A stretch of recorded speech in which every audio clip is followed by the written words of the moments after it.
Hello everyone. So today we'll be talking about how to handle missing data. Actually, handling missing data is a problem in almost every statistical algorithm, and because most of the times there would be some data which is going to be missing. For example, you know that if you are conducting a survey, there is a possibility that some people may not respond to some of the questions. Then for especially if the questions are of the nature which require confidentiality. For example, people may not be ready to reveal their income, people may not be ready to reveal their weight, and so on. Okay, so in primary data collection, of course there can be missing data, but even when the data are collected, say online by some other process, some flaws can arise in the data generation process, data collection process, which can lead to missing data. Okay, so handling missing data is a challenging issue in almost each and every statistical algorithm.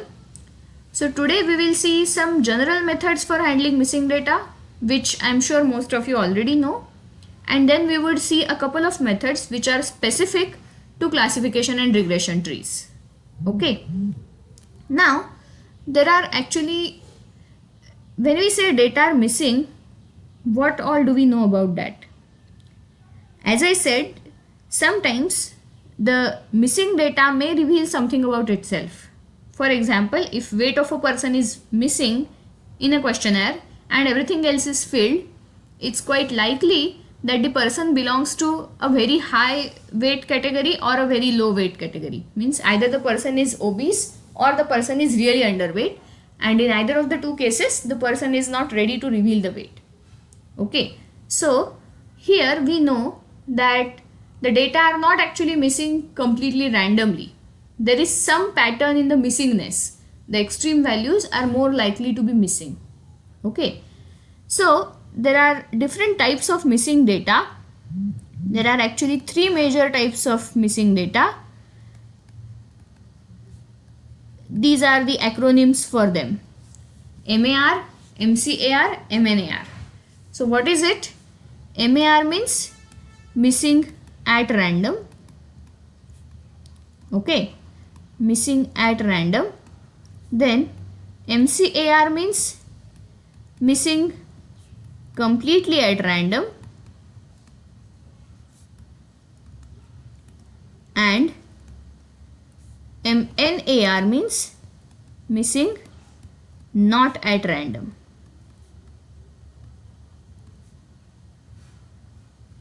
Okay, so missing at random, missing completely at random, and missing not at random. So missing data can be of these three types, but I am not going to explain these types in detail. I did give you some hint about what is meant by missing at random or missing not at random, but then what is the clear-cut difference between these two, missing at random and missing completely at random, and maybe some further explanation of these three types, that I'm going to leave for you. Okay, there are enough resources in the internet using which you can figure out these three things. What are the differences between these three types? So this is a homework for you. Think of all these 3 points. Do a good thorough Google search, read whatever you can find about these 3 and try to understand, and try to come up with an example of each of the 3 types. And when I say come up with an example, try to come up on your own.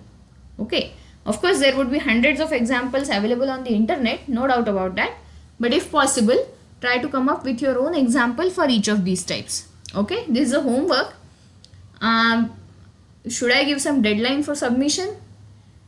Maybe by this weekend you should try to submit a crisp definition, 2-3 line definition for each of these and one example for each of these. If possible, you can highlight in that example what is how is it, say for example, missing at random and not missing completely at random, something like that. Okay, so there is a homework for you. I am not going to tell you it right now, and as I said, there is a deadline. It's not actually an assignment, so you may not get any credit for that, but still try to do it in time and try to submit it to me so that I'll have some idea about whether you have understood it or not. But as I said, it's not compulsory, you are not going to get credit. So if you don't submit, it's fine. Okay, so missing at random, missing completely at random, missing not at random. So generally what we try to do is try to impute missing data or try to ignore missing data. So there are two approaches, impute or ignore. Impute means what? Impute means fill in the values, fill in some values in place of missing data. Ignore, of course, you know. So ignore, now there are two types in which you can ignore. Suppose these are my variables x1, x2, xp. Okay, and here I have observation 1, observation 2 up to observation n. Okay, now if suppose for a particular observation these things are missing, then for some other observation I have this missing and something else missing, then what I can do is I can probably ignore these rows. Okay, ignore means I can probably delete such rows from the data if they are less in number and if my n is large. Okay, so if these rows are not forming a significant portion of my data, then we can try to ignore them. Okay, however, if say for example 30 or 40% of the observations have missing values, then deleting those rows won't be an option. Another approach, as I said, can be if suppose I have a particular variable where many observations have missing values. Okay, so in all other variables things are all right, they are not that bad. I mean, very few values are missing, but in a particular variable most of the values are missing or majority values are missing. Then maybe we can ignore that variable, okay, and proceed only with the other variables in the model. That is another option.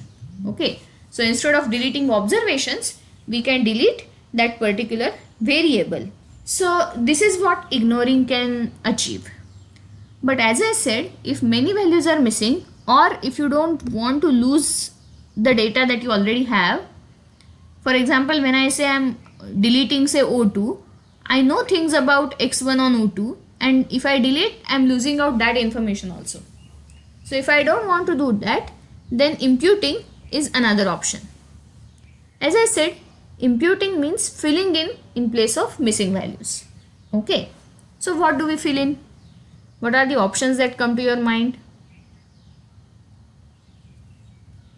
Okay, yes, one obvious option that people think of is what is known as mean imputation. So whenever an observation is missing, replace it by mean of all the non-missing values. Okay, so this is one way, but this would work only if my variable is continuous. Okay, mean imputation would work only if my variable is continuous. What to do if I have categorical variable? If I have categorical variable, instead of mean imputation, I can go for mode imputation. Okay, whichever category is occurring majority of the times, I can replace the missing values by that category. Okay, now mean imputation is for continuous, mode imputation is for categorical. But as I said, sometimes mean imputation may not be a good choice. Firstly, because if suppose there is some pattern in the missing data, then of course this is not going to work. And secondly, mean imputation can destroy the structure of my continuous data. What do I mean by that? See, when we have continuous data, we generally say that there are no ties. We expect continuous variable to have distinct values, mostly no repetitions. Whereas if say 10% of my observations are missing and if I replace them by mean in that particular variable, mean of that particular variable, then I'll get a mass at that mean value, and then at rest of the places I have continuous curve in the PDF. Okay, so here I'll get a mass, which is generally not advisable. Okay, so you are kind of destroying the structure of that continuous data. For example, if you were modeling it via normal distribution, that normality is hurt in this process because you are creating a mass at a particular point. Okay, so that is another reason why mean imputation or mode imputation, mean imputation may not work. For mode imputation, as I said, you have similar problem like the first problem described in case of mean imputation. I am not using data on other variables, so I might be losing out something. Means if suppose I know that okay, mostly people with say okay, let me take say categorical data. So x1 is say eye color and x2 is hair color. Okay, so if eye color is missing and if I replace it by modal value of the eye color, I may be losing out on any association if at all is there in eye color and hair color. Okay, so people started thinking, can I use such associations to improve my imputation? Okay, then came the question option of regression imputation. Okay, how would regression imputation work? As the name suggests, we would do some sort of regression. So in continuous, it's quite easy to understand. Let me again go back to our favorite height weight example. So suppose I have data on heights of people and weights of people, and for the sake of convenience, let us assume that the missing values are only on the weights. Okay, so what I can do, so let me list all the non-missing values first. So for observation 1, 3, 4, 5, 7, these are all non-missing values. Okay, so means for these observation both height and weight are known. Okay, and then I have some observations here where height is known but weight is missing. Okay, so weight is missing. So these are say observation 2, observation 6 and so on. So what I can do first is, here I need to impute missing values of weight. So using this data where everything is known, I'll fit a regression model for weight using height as a regressor. Okay, weight is equal to beta naught plus beta 1 times height plus error term. And now I can use these values of height to predict the weights via this equation. This means of course I won't have actuals, so I would use hats and this would go away. So I would use this equation to estimate the weight of the person who hadn't specified the weight. That is known as regression imputation. Can I do something similar for categorical data? So if I have two variables, as we said, say eye color and hair color, so both are nominal categorical variable, and suppose hair color is missing in some cases, so again I will separate. So I have O1, O3, O4, O7, O8. These are the people where both is known, eye color as well as hair color. And then I have some people for whom hair color is missing and their eye color is known. So O2, O5, O6. For these people, eye color is known, hair color is missing. So what can I do?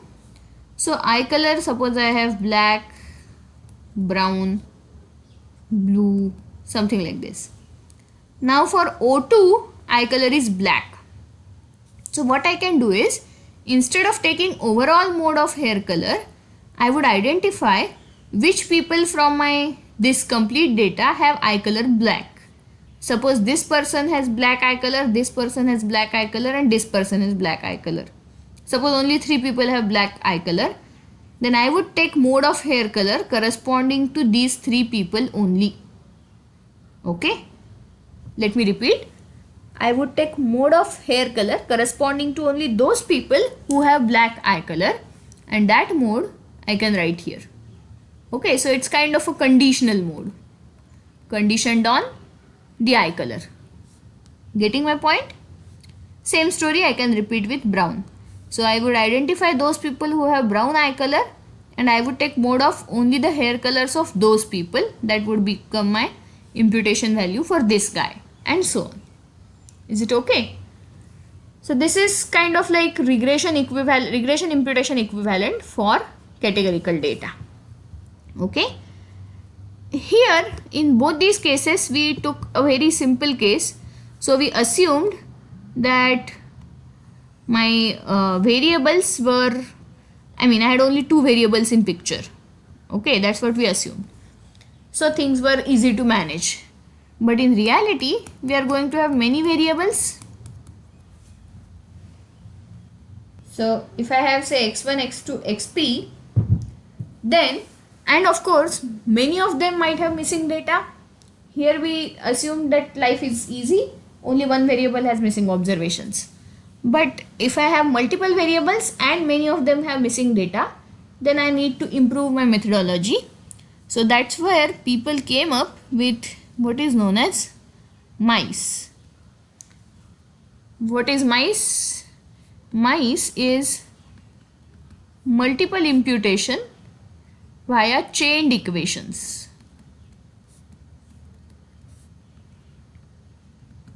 Okay, multiple imputation via chained equations. Now there are 2-3 words that are important here. First of all, multiple imputation. What is meant by multiple imputation? And then what is meant by chained equation?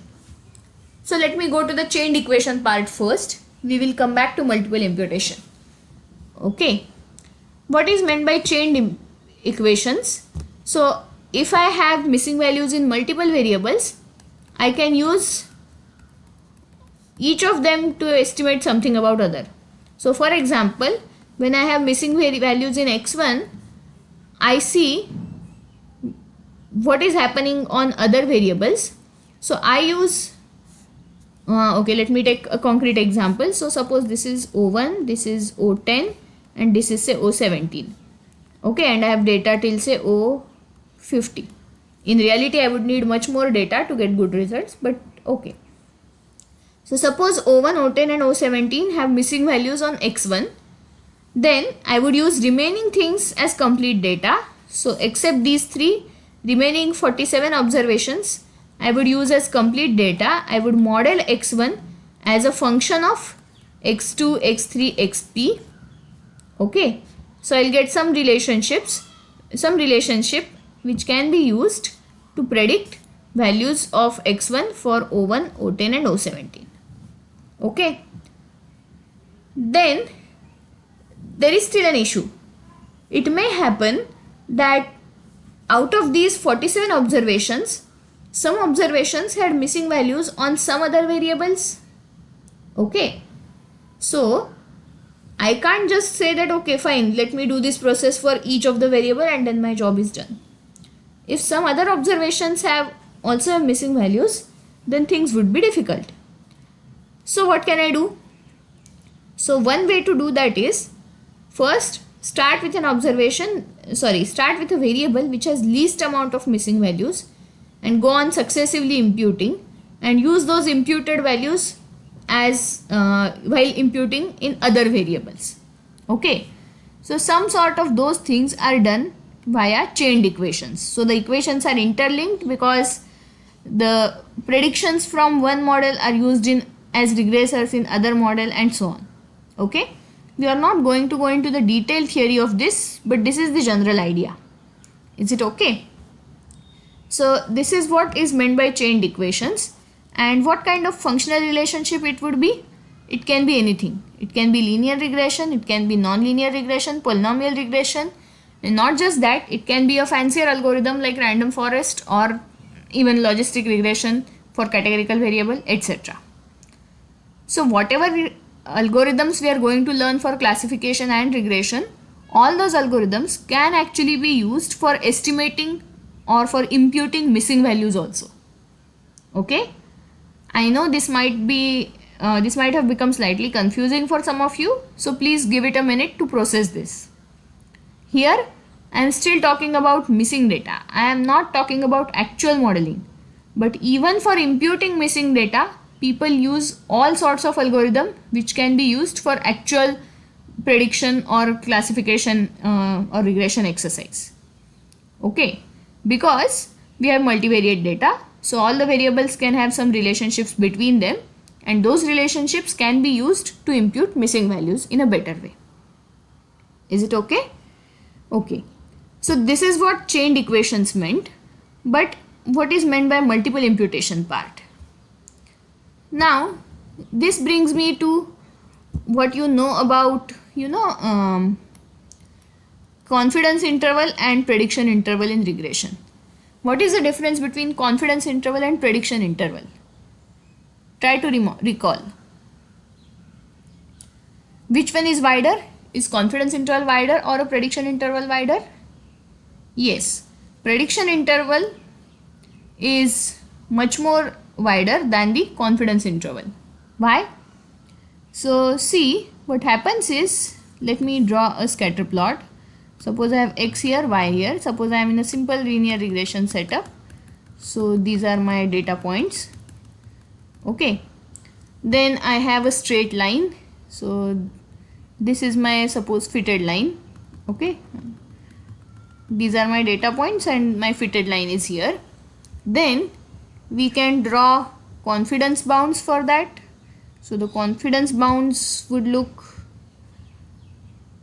something like this. Suppose this is a bound and this is a bound. Okay. And then we'll have prediction bounds. So prediction bounds generally look something like this. Okay. So the green ones I am saying are prediction bounds or prediction intervals, and the red ones are confidence intervals. So what is the difference between the two? See, when you fit a regression model, your model is actually expectation of y given x is beta naught plus beta 1x, and you compute y hat as beta naught hat plus beta 1 hat x. Okay, you ignore the error term. So when you compute y hat, it is actually expectation of y given x whole hat. Okay, so basically what you are doing is you are trying to estimate the conditional expectation of y instead of actual y. Okay, so whatever confidence interval you construct, it is confidence interval for that conditional mean. Okay, so it's a confidence interval for mean, whereas prediction interval is actually confidence interval for individual observation, not mean. Okay, I don't know if you're following this, but what you know, see, variance of individual x. Suppose I am in the IID setup. I have suppose x1, x2, xn coming from say normal with mean 0, variance sigma square. What I know is variance of each xi is sigma square, but at the same time variance of x bar is sigma square by n. Okay, so variance of a mean is much less compared to variance of the individual observation. Why does this happen? Because when you take mean, some of the observations, in some of the observations there are positive errors, somewhere there are negative errors, so errors kind of get balanced and you get overall deviation to be less, overall variance to be less. Okay, so predicting a mean is easier. That's what in fact statisticians do or actuaries do all the time. You can't predict lifetime of a single person with accuracy, but predicting average lifetime is pretty easy because average is much less variable. Okay, there things balance out, extreme observations balance each other out. So that is the exact reason why my confidence intervals are narrower compared to prediction interval.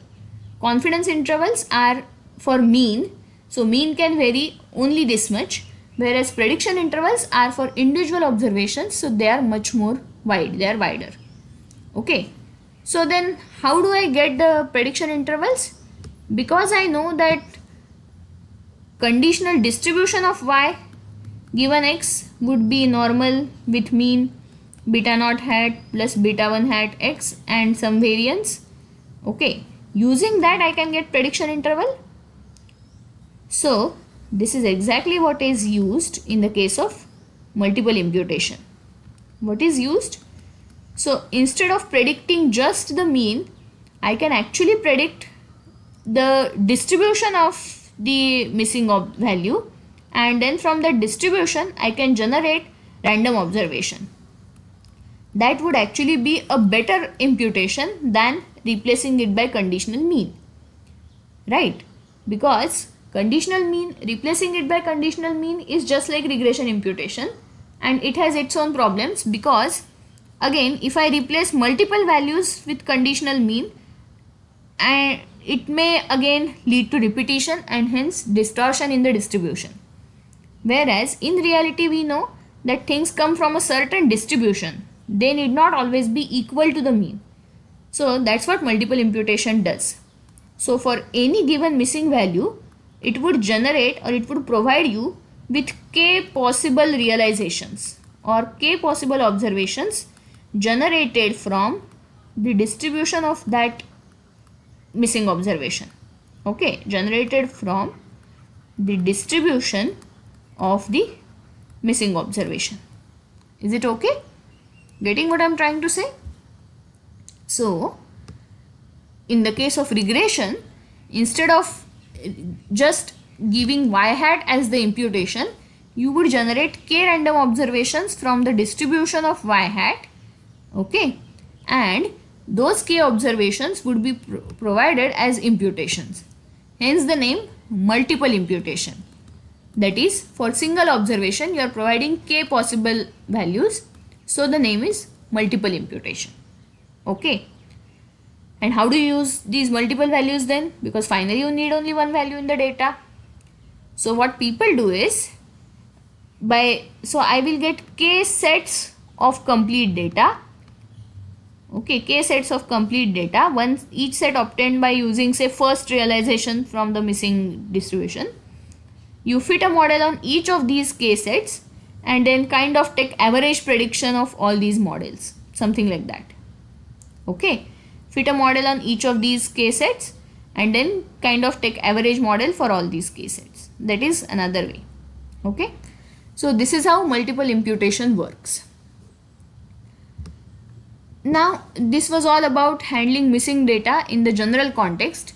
We have not yet reached the trees, how to handle missing data specifically in the trees. Okay, so if I have, so now I'm talking about missing data in cart. So okay, so if I have some categorical regressor where values are missing, then one option is to create missing as a special category. Okay, so for example in the hair color I had some missing values. So hair color black, then brown, blonde, red, and then missing, and maybe silver. So I can have these many categories. So I can add missing as a separate category and treat it like a category and do the analysis. That is one way.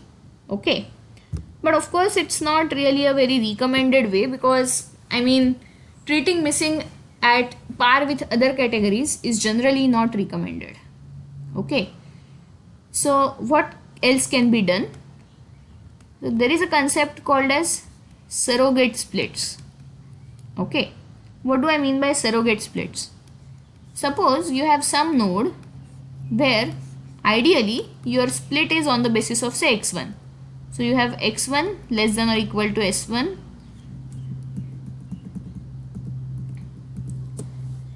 so you have x1 less than or equal to s1 going here and x1 greater than s1 going to right side. Okay, so this has been constructed by building the tree. Now you have a new observation for whom x1 is missing. Then you have a problem. Okay, because you won't know if that observation comes here, you won't know where to send that observation because x1 is missing. Okay, so what can be done? So the method based on surrogate splits suggests that okay, the best optimal choice here was splitting on the basis of x1 less than or equal to s1. This split suppose resulted in say some observations here. So suppose originally I have 100 observations here, and out of these 100, 60 are from class 1, 40 are from class 2. Okay, and the split resulted in having 50 from class 1 here, 10 from class 2 here, and then 30 from class 1 here and class 2 here and 10 from class 2 here, something like this. Then what we would do is, so x1 less than or equal to s1 has led to this split. Can I locate some other variable from x2, x3, xp out of which, from which I can get almost similar split? Okay, what I want is almost similar split. I may not get exact split obviously, but if I can get one of these observations with some threshold, so for here you may try some S2, for x3 you may try something. In fact, you will have to try multiple thresholds. So can you find a pair, xk sk pair, such that with xk less than or equal to sk, you can almost mimic this split? Okay, then that thing would be known as secondary split. Okay, or secondary splitting criterion. So what I'll do is, if for a new observation x1 is missing, I would check that if that observation has xk value, and that xk, on the basis of that xk, I would decide whether to send that observation to left node or right node. Why? Because this is almost mimicking the original split, so I won't do much harm by using xk instead of x1. Of course, if you are unlucky, then xk might also be missing in that new observation. Then in that case, you have to go one step ahead and repeat the exact same procedure.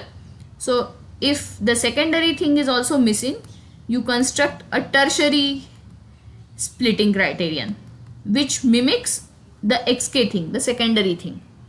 Okay, is it okay? So these are known as surrogate splits. So these can be used when dealing with missing data in case of classification trees. In general, they may not be useful, but for classification trees, they are quite useful. Okay, so let me stop here. This is all I wanted to discuss about missing data, but as I said, you have some homework. You can try and find out MAR, MCAR, MNAR, and then in the next lecture we would continue further theory about trees. Thank you.